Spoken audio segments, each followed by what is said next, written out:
اقرار سب کو تھا. ایک پہلا یہ کہ آپ کو صادق یعنی سچا کہا جاتا ہے. صادق کس کو کہتے ہیں معلوم؟ جو کبھی نہ جھوٹ بولے, جو مذاق میں بھی جھوٹ نہ بولے. یہ وہ تفسیر ہے میں جو اپنے من سے نہیں کر رہا, کتابوں میں لکھی ہے.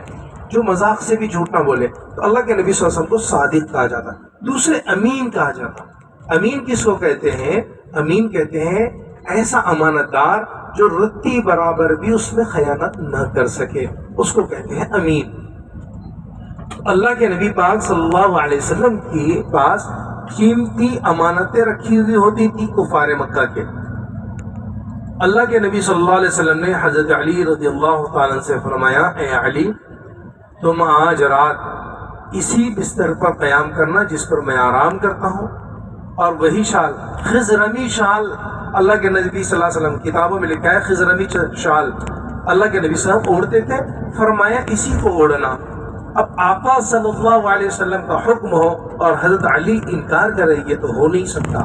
چنانچہ حضرت علی رضی اللہ تعالیٰ نے آپ کی بات کو مانا, اور پھر اللہ کے نبی صلی اللہ علیہ وسلم نے فرمایا, اے علی یہ فلاں چیز فلاں کی ہے فلاں کو دینا, پھر فلاں چیز فلاں کی ہے فلاں کو دینا.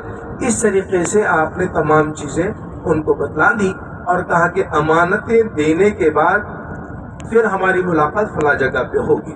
یعنی اللہ کے نبی صلی اللہ علیہ وسلم سے جو ملاقات ہوئی حضرت علی رضی اللہ تعالیٰ کی, وہ بھی بڑا عجیب واقعہ ہے. وہ بھی مسجد قباء میں. اللہ کے نبی صلی اللہ علیہ وسلم نے ان کو امانت دے کر وہاں سے نکلے. اب ہوا یہ کہ اللہ کے نبی پاک صلی اللہ علیہ وسلم صبح سویر ہونے سے پہلے وہاں سے نکلے. حضرت جبریل امین علیہ الصلوۃ والسلام نے ایک چیز اور آپ کو بتلائی تھی. بات یہ بتلائی تھی, اے نبی جی جب آپ یہاں سے اپنے گھر سے نکلیں گے, کفار مکہ نے گھیر رکھا تھا, سب طرف سے محاصرہ ہو چکا تھا نبی پاک صلی اللہ علیہ وسلم کے مکان کو, اور ابو جہل جو اکڑ اور مکڑ کے یہ سوچ رہا تھا کہ آج ہم کام تمام کر دیں گے, لیکن اللہ کی مرضی کچھ اور تھی. بہرحال یہ کہتا تھا کہ بہت کہتا تھا, نعوذ باللہ اللہ کے نبی صلی اللہ علیہ وسلم کہتا ہے وہ کہ بہت کہتا تھا کہ تم کو ہے تو جنت ملے گی اور تم کو حوریں ملے گی, اور تم اگر میری بات مان لو گے تو تم کو اردن کے جیسے باغات ملیں گے. ساری تفصیل کہتا تھا اور مکڑ اکڑ کے چلتا تھا.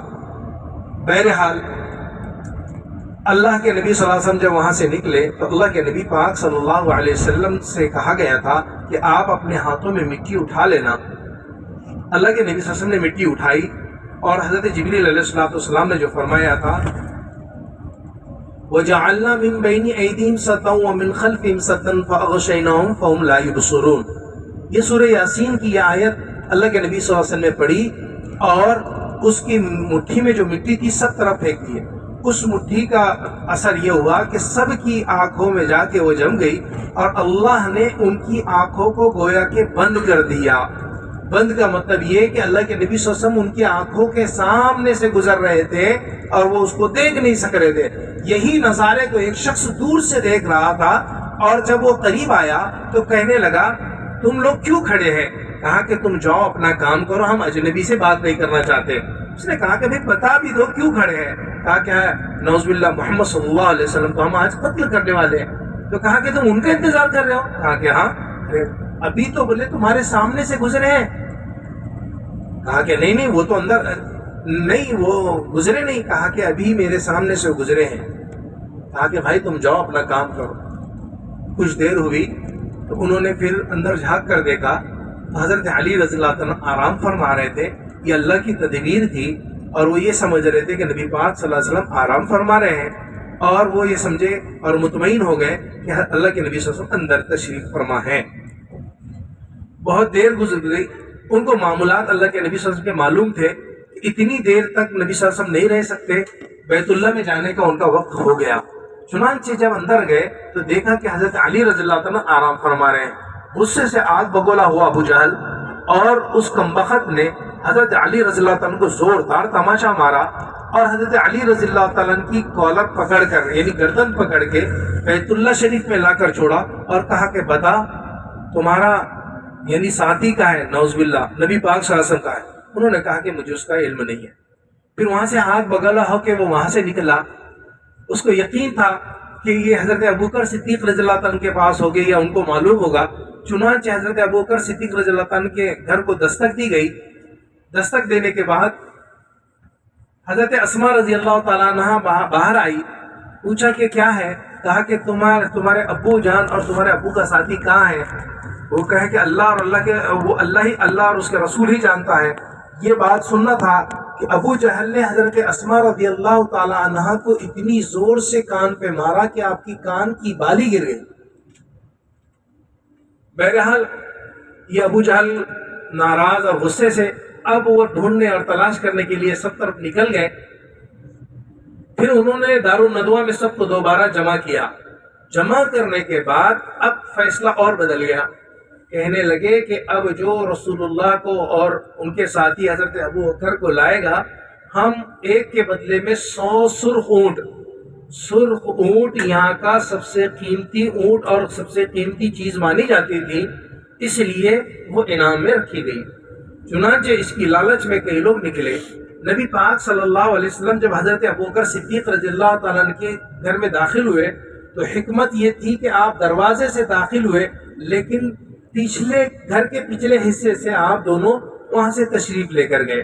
تشریف لے جانے کے بعد اللہ کے نبی صلی اللہ علیہ وسلم نے خاص طور سے ایسا راستہ چنا جو لوگوں کو سمجھ میں نہ آ سکے. یعنی مدینے کا راستہ شمال کی طرف ہے تو اللہ کے نبی صلی اللہ علیہ وسلم نے اس کے بالکل مخالف سمت یعنی جنوب کی طرف آپ نے سفر کیا، اور یہ جنوب کی طرف یمن کا راستہ ہوتا ہے ساحل سمندر سے ہوتے ہوئے.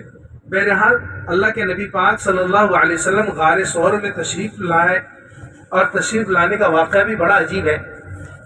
اللہ کے نبی صلی اللہ علیہ وسلم جب یہاں قریب آئے، اللہ کے نبی صلی اللہ علیہ وسلم اپنے قدموں کو ایسے پنجوں کے بل چلتے تھے. کیوں؟ تاکہ قدموں کے نشان نہ دکھ جائے اور کفار مکہ کو اس کا پروف نہ مل جائے.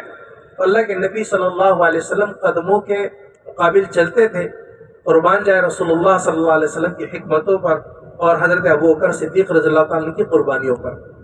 اللہ کے نبی صلی اللہ علیہ وسلم کے قدم مبارک خون سے لہولہان ہو گئے. اس چیز کو حضرت ابوبکر صدیق رضی اللہ تعالیٰ نے دیکھا. اب آپ غار ثور کو دیکھیں گے جب پتہ چلے گا. کتاب میں یہ الفاظ لکھے ہیں کہ آپ نے اپنے کاندھوں پہ بٹھایا اور صرف چڑھایا نہیں، دوڑتے ہوئے چڑھایا. جبکہ حضرت ابوبکر صدیق رضی اللہ عنہ کے تعلق سے مشہور ہے کہ آپ صحت مند تھے اور اللہ کے نبی صلی اللہ علیہ وسلم سے عمر دراز بھی تھے. اللہ کے نبی صلی اللہ علیہ وسلم کو کاندھے پر بٹھا کر غار ثور تک حضرت ابوبکر صدیق رضی اللہ تعالیٰ نے لے کر گئے، اور وہ اتنی اونچی پہاڑی ہے.